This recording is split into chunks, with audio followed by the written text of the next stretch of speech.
When I think of kimbap, I think of childhood memories. I remember mixing kimbap ingredients at the kitchen table with my mom to pack for picnics. Kimbap, a traditional Korean dish, is the perfect portable healthy lunch for any occasion. Here's how to make it. So we're going to start out with ingredients. Honestly, you can use any type of ingredient you want, but this is what we're going to be using for this recipe.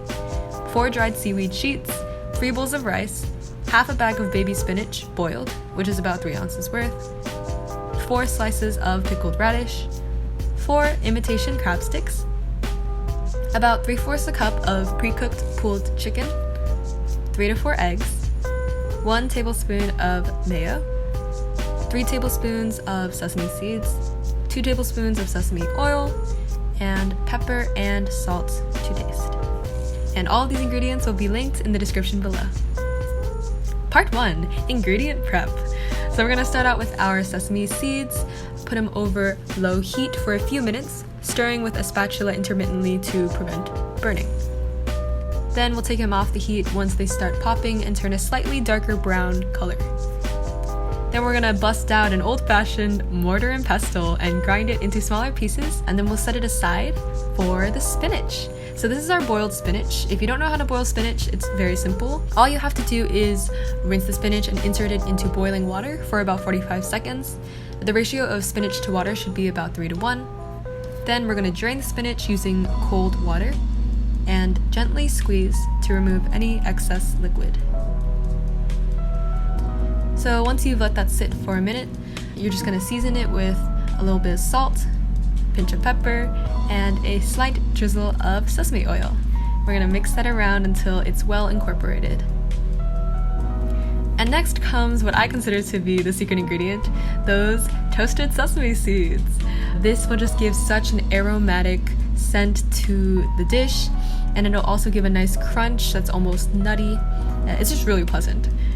So at this point, my mom and I decided that we wanted a little more color, a little more vegetables in this dish. So we're adding some carrots, which is totally optional. But what we're doing is julienning about half a carrot and then shredding it or cutting it into uniform pieces.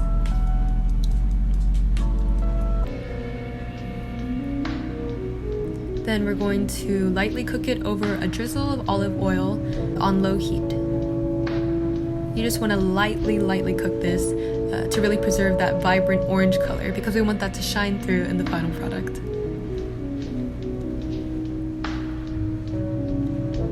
Alright, it's time to season our pre-cooked pulled chicken. Little bit of salt, little bit of pepper, little bit of mayo to make it a bit more creamy, but honestly you can skip this step if you want to make it more healthy. And you know the drill, we are mixing that baby up until it is nice and well incorporated. At this point, we decided to whisk the eggs. We used 4 eggs in this recipe, but honestly you could get away with using 2 or 3 because there was a lot left over. Now we're gonna season it with a bit of salt, whisk that in, and going back to the pan with the drizzle of olive oil over low heat, we're just gonna insert those whisked eggs. Now you only want to leave this here for about a minute so it doesn't overcook until there's no runny bits on the top. Then you're going to grab your handy dandy spatula and flip it over. So satisfying. And once it's fully cooked, we're just going to take that off the heat and slice it into evenly sliced egg strips.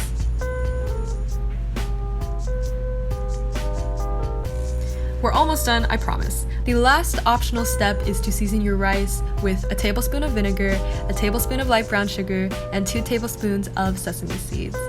So we're just gonna incorporate that into the bowl and make sure to mix it until it's nice and even.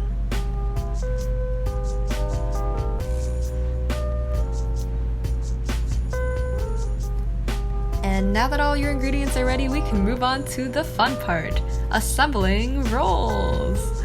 So, what we're going to do for this part is take a seaweed sheet and make sure to have it on some kind of cutting board or something of the sort, and then we're going to just spoon some rice on top. My mom has a little bowl of water on hand just in case she needs to dip her hands into it because the rice can get a little sticky. But what she's doing here is essentially just making the rice layer very thin so that we have a nice base layer to build off of for all of our other yummy ingredients. She's making sure to pat it down with a spatula. You can honestly do this with like your fingers. Just gotta make sure it's nice and thin so that the rolling process is smooth and painless.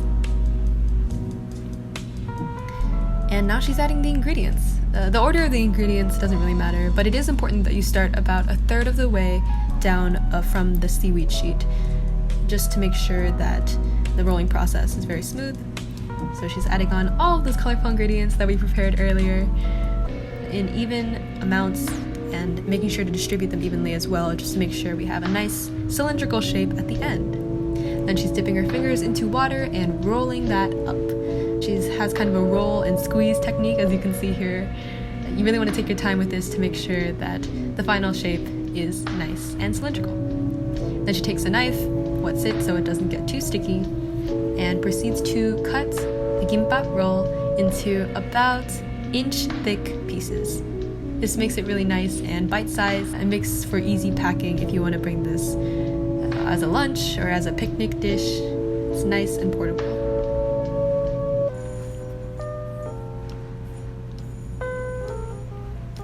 And so here are the final rolls! Oh my gosh, they are so colorful, so cute, and gimbap really just holds a special place in my heart. And I hope you enjoy making these rolls just as much as I do. Happy cooking!